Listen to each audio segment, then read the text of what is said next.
Hello बच्चों, good evening. चलिए आज हम लोग बातचीत क्लास 12 के दिगंत भाग 2 का बातचीत का ऑब्जेक्टिव क्वेश्चन देखेंगे, पूरे चैप्टर का, जो कि हमें 100 के हिंदी में पूछा जाता है। आप लोग भी अभी तैयारी में लगे होंगे, उम्मीद करते हैं सारे के सारे लोग, अभी बच्चे जितने हैं वह दिन दोगुनी रात चौगुनी में भिड़े होंगे अपने लक्ष्य की ओर, अपने माता पिता और अपना नाम रोशन करने के लिए। आपके साथ हम भी लगे हुए हैं, आप हमारे साथ जुड़े रहिए।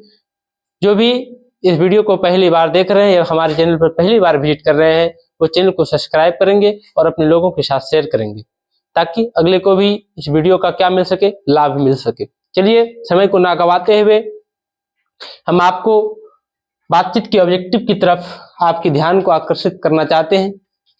चलिए हम इस सेशन को स्टार्ट करते हैं। पहला क्वेश्चन है हमारे पास, बालकृष्ण भट्ट की रचना बातचीत क्या है। तो आप लोगों को इसकी हम कहानी भी पढ़ाएं, इसी चैनल पर जाके आप देख सकते हैं।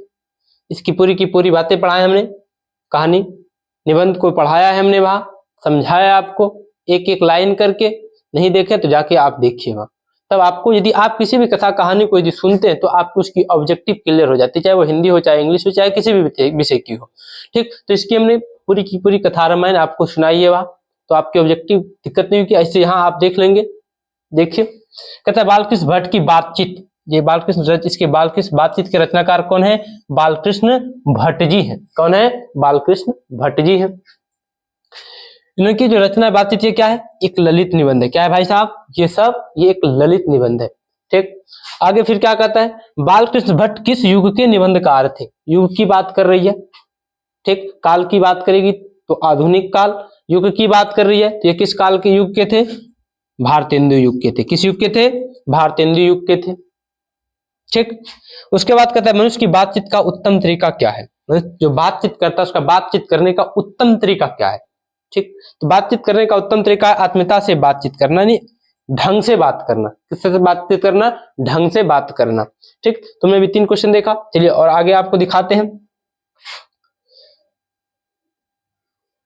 क्या कहता है कि संवाद में सबसे महत्वपूर्ण क्या है? संवाद में सबसे महत्वपूर्ण क्या है? आत्मीयता महत्वपूर्ण है। क्या है? आत्मीयता से बात करेंगे। ठीक, आगे फिर क्या कहता है? बालकृष्ण भट्ट का जन्म कब हुआ था? बालकृष्ण भट्ट का जन्म 23 जून 1844 ईस्वी को हुआ था। याद रखेंगे, ये सारे ऑब्जेक्टिव क्वेश्चन जन्म मृत्यु हर टॉपिक से पूछा जाता है, हर साल पिटिशन की जाती है और हर साल बिहार बोर्ड नए नए क्वेश्चन को रिपीटेशन करता है। ऐसे आप हालांकि क्वेश्चन बैंक को भी देखेंगे।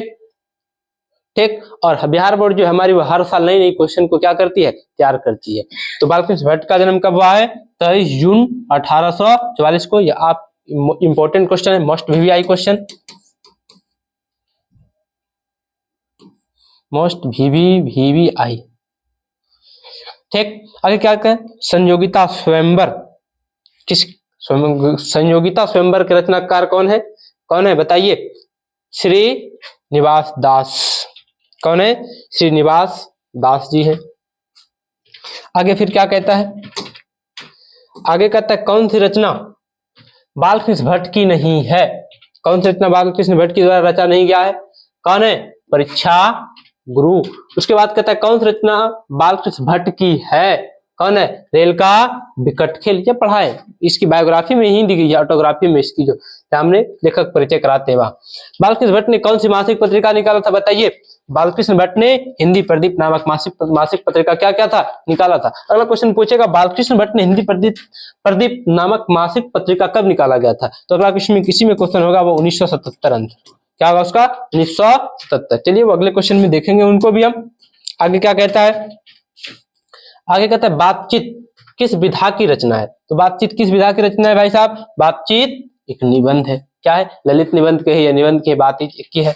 उसके बाद क्या कहता है? रविंसन क्रूसो ने 16 वर्ष के उपरांत किसके मुख से एक बात सुनी थी? पता है, रविंसन क्रूसो को 16 वर्ष जानवरों के बीच रखा गया था। किसके बीच रखा गया था? जानवरों के बीच। आदमी को उसे देखने के लिए नहीं दिया गया था। तो उन्होंने फ्राइडे के मुख से पहली बार बात सुना था। किसके मुख से? फ्राइडे के मुख से पहली बार उन्होंने बात सुना था। उसके बाद क्या कहता है, बातचीत निबंध शीर्षक निबंध के निबंधकार कौन है, बातचीत शीर्षक निबंध के निबंधकार कौन है बताइए, वह बालकृष्ण भट्ट। उसके लेखक कौन है, बालकृष्ण भट्ट जी है। आगे फिर क्या कहता है देखिए,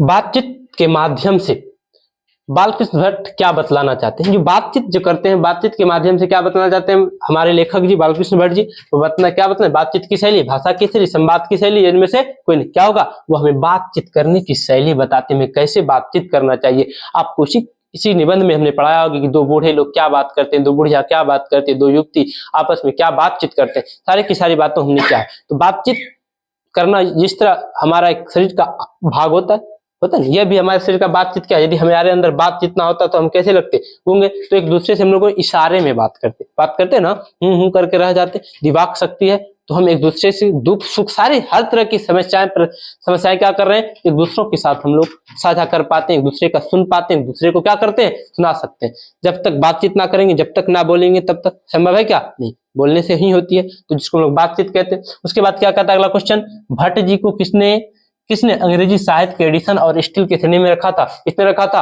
रामचंद्र शुक्ल जी ने, इसने रामचंद्र शुक्ल ने। उसके बाद कहता है बालकृष्ण भट्ट का निवास स्थान कौन सा है, बालकृष्ण भट्ट का निवास स्थान कहाँ है, इलाहाबाद उत्तर प्रदेश, कहाँ है, इलाहाबाद उत्तर प्रदेश में। आगे देखिए क्या कहता है अगला क्वेश्चन, बालकृष्ण भट्ट ने किस पत्रिका का संपादन किया था। ये बिहार बोर्ड है, हर तरह से घुमा फिरा के क्वेश्चन करता है, इसलिए हमें हर क्षेत्र में क्या रहनी चाहिए, सतर्क रहनी चाहिए। एक ही क्वेश्चन को 2-3 टाइप से वो रिवाइज करता है, क्वेश्चन को देता है।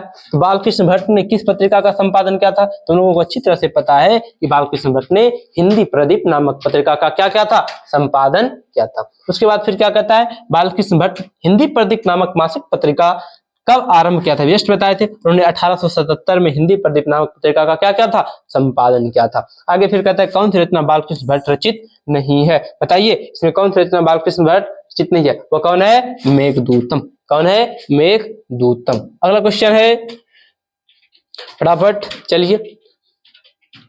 उसके बाद क्या कहता है, कौन सा उपन्यास बालकृष्ण भट्ट द्वारा रचित है, कौन सा उपन्यास है इसमें, उपन्यास बताइए, 100 जान 100 जान, मेला अचल गोदाम अंतराल, क्या है, 100 जान 100 जान क्या है, बालकृष्ण भट्ट द्वारा एक उपन्यास रचा गया है। ठीक, नाटक में प्रारंभ होने वाले पाठ को क्या कहा जाता है, बताइए, नाटक में प्रारंभ होने वाले पाठ को हम लोग क्या कहते हैं, नंदी पाठ कहा जाता है, क्या कहा जाता है, नंदी पाठ कहा जाता है। अगला क्वेश्चन है, रविन कुर्सो को कब तक मनुष्य का मुख देखने के लिए नहीं मिला था। ये क्वेश्चन अभी पहले भी बताए थे कि रविन कुर्सन को 16 वर्ष बाद किसके मुख से, एडिसन के मुंह से सुना था। रविन कुर्सो को कब तक मनुष्य, कितने वर्ष तक, इस क्वेश्चन पहले हो चुका है, 16 वर्ष तक, कितने वर्ष तक, 16 वर्ष तक उसको इंसान का नहीं मनुष्य का मुंह देखने के लिए नहीं दिया गया था, उसको जानवरों के बीच रखा गया था, किसके बीच, जानवरों के बीच। ठीक, आगे क्या कहता है, बोलने से मनुष्य के रूप का साक्षात्कार का क्या होता है, पता चलता है, किसका पता चलता है, बोलने से, किसके, बोलने से ही इसको मनुष्य का क्या होता है, साक्षात्कार का पता चलता है। किसने कहा है, बेचारा बेन जॉनसन जी ने कहा है, किसने कहा है, बेन जॉनसन ने क्या कहा है कि बोलने से ही मनुष्य का क्या होता है, बात का साक्षात्कार पता चलता है। आगे फिर क्या कहता है अगला क्वेश्चन, असल बातचीत कितने लोगों के बीच हो सकती है, असल बातचीत कितने लोगों के बीच हो सकती है, किसका मत है, ये एडिसन का मत है, किसका मत है, ये एडिसन का मत है। असल आप भी देखिए, आप इस बात को कभी गौर किए होंगे, असल रियलिटी जो बात होती है हम लोग दो लोगों के ही बीच करते हैं, थर्ड पर्सन आ जाता है तो फॉर्मेलिटी की बात, मन में डाउट होता है कि अगला पर्सन सुन रहा है कहीं छेड़ेगा या नहीं छेड़ेगा। इस बात में क्या रहते हैं हम लोग, संध्या में रहते हैं, केवल एक फॉर्मेलिटी, 4 लोग रहते हैं तो और वहां फॉर्मेलिटी निभाते हैं, केवल बातचीत, मन से बात नहीं, मन की बात कोई खुलकर नहीं कह सकते, वहां डाउट रहती है मन। लेकिन असल बात जब 2 व्यक्ति रहते थे हम लोग एक दिल अपनी बात एक दूसरे को पूरी खोल कर रख देते हैं, पूरी पन्ने उसके सामने प्रकट कर रख देते हैं। तो असल बात कितने लोगों के बीच, 2 लोगों के बीच ही हो सकती है, किसका मत है, ये एडिशन का मत है। ये भी क्वेश्चन क्या है, मोस्ट वीवी आई है, आप इस बात को ध्यान रखिएगा। फिर क्या कहता है, एडिसन के अनुसार असल बातचीत कितने लोगों के बीच हो सकती है। देखिए क्वेश्चन को बिहार बोर्ड है, हर तरह से घुमा के पूछेगा आपको, बार बार कह रहे हैं इस बात को, अभी यहाँ कह दिया असल बात 2 व्यक्तियों के बीच हो सकती है, किसका मत है, एडिसन का मत है। लेकिन उसी क्वेश्चन को फिर अगले तरह से कैसे बनाया है, एडिसन के अनुसार असल बातचीत कितने लोगों के बीच हो सकती है। तो भाई साहब जान रहे असल बातचीत कितने लोगों के बीच, असल बात 2 लोगों के ही बीच होती है। अगला कहता है बातचीत से मन किस प्रकार हो जाता है, जब लोग बातचीत करते हैं तो उससे मन किस प्रकार हो जाता है, एकदम हल्का और स्वच्छ। आपने देखा होगा कभी जब आप समस्या में फंसते हैं, आपके साथ कोई समस्याएं होती है, बड़ी दुख आती है, तो आप भारी भारी सा लगता है कि उस बात को आप एक दूसरे के साथ भी शेयर करते हैं, आपको बड़ा आनंद सा लगता है कि लगता है कुछ सा क्या हुआ, कुछ पीड़ाएं खत्म हुई। तो बातचीत करने से क्या होती है, हमारे मन की दुख, हमारा मन हल्का हो जाता है और क्या हो जाता है, स्वच्छ हो जाता है। तो बातचीत से मन क्या हो जाता है, हल्का और स्वच्छ हो जाता है। आप समझ रहे होंगे क्वेश्चन को।